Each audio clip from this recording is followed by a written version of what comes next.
कैथल के Chandana gate SS बाल सदन स्कूल द्वारा साइंस एग्जीबिशन का आयोजन किया गया, जिसमें मुख्य अतिथि के तौर पर स्कूल के एमडी रविभूषण गर्ग ने अभिभावकों सहित शिरकत की।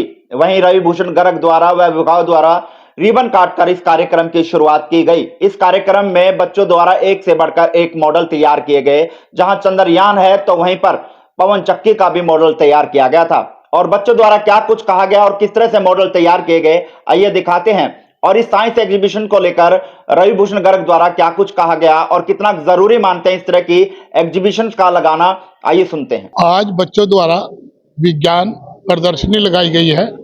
बच्चों ने मॉडल बनाने का प्रयास किया और उसमें भी वर्किंग मॉडल, मतलब मॉडल बनाना एक अलग बात है, वर्किंग मॉडल बनाना एक अलग बात है।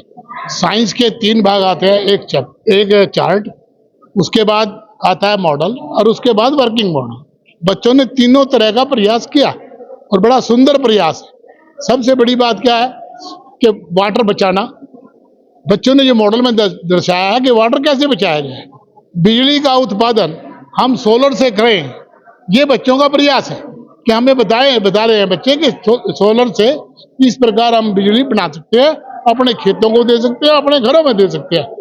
इसके अलावा जो बच्चों ने ह्यूमन बॉडी दिया, ह्यूमन बॉडी के पार्ट दिया, किसी ने किडनी बनाई है, किसी ने हार्ट बनाया है, किसी ने माइंड बनाया है, वो बताता है कि हमारा जो शरीर है, ह्यूमन बॉडी है, वो विभिन्न पार्टों से बनकर बनी है। ये बच्चों का अच्छा प्रयास है और मैं समझता हूँ इन्हीं में से अच्छे वैज्ञानिक बनेंगे और देश की सेवा करेंगे। यही बच्चों का उद्देश्य है और यही हमारा संदेश है। पढ़ाई के साथ साथ किस तरह से महत्व मानते हैं कि इस तरह के एग्जीबिशन को बच्चों के लिए कारगर साबित होगा? अगर केवल हम किताबों में रहेंगे तो बच्चे किताब ही पढ़ पाएंगे। प्रैक्टिकल में बच्चे जब होता है, प्रैक्टिकल सीखते हैं, वो करके जो देखता है, जितना काम वो बढ़िया है, जिससे उनके मन में साइंस के प्रति भी और उन प्रैक्टिकल्स के प्रति भी श्रद्धा और भाव उत्पन्न होते हैं। तो हम ये इस प्रकार कर सकते हैं।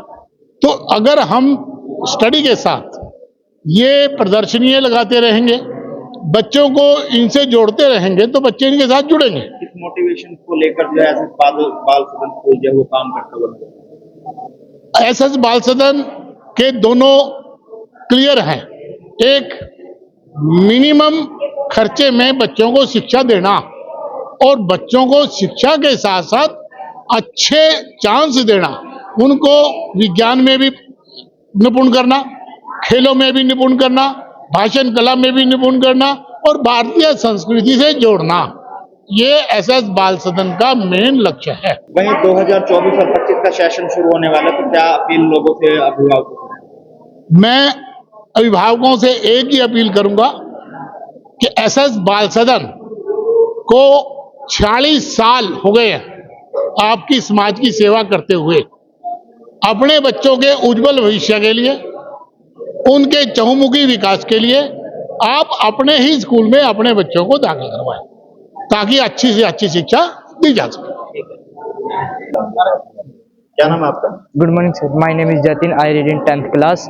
तो हमने आज एक प्रोजेक्ट बनाया है इलेक्ट्रिसिटी के ऊपर। तो ये इसके द्वारा सोलर प्लेट के द्वारा एनर्जी बनाता है जो इन लाइट में जाते हैं, जिससे हमें देख सकते हैं आसपास की जगह को।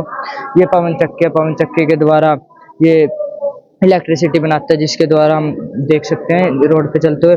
और इसके साथ हम ज़्यादातर इसका यूज़ हम गांव में आदि गांव जैसी जगहों में करते हैं। शहरों में इसका उपयोग जितना ज़्यादा बढ़ेगा उतना ही ज़्यादा हम इसका उपयोग, बिजली की बचत होगी। जैसे हम आजकल कोयले से बिजली बना रहे हैं, इसके द्वारा हम अगर बिजली बनाएंगे तो आने वाले समय के लिए हमारी बिजली की बचत होगी और हम आगे के लिए बिजली को। My name is Piyush.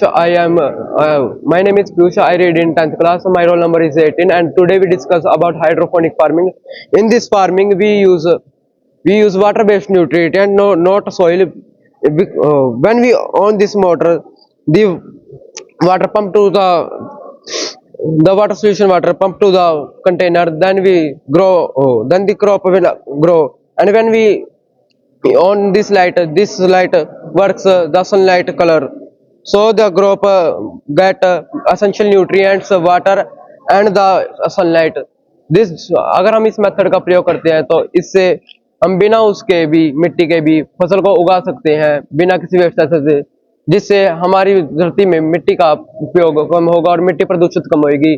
और इसके छह प्रकार होते हैं, जिसमें से पहला है wick system, drip system, aeroponic system और NFT nutrition film system etcetera.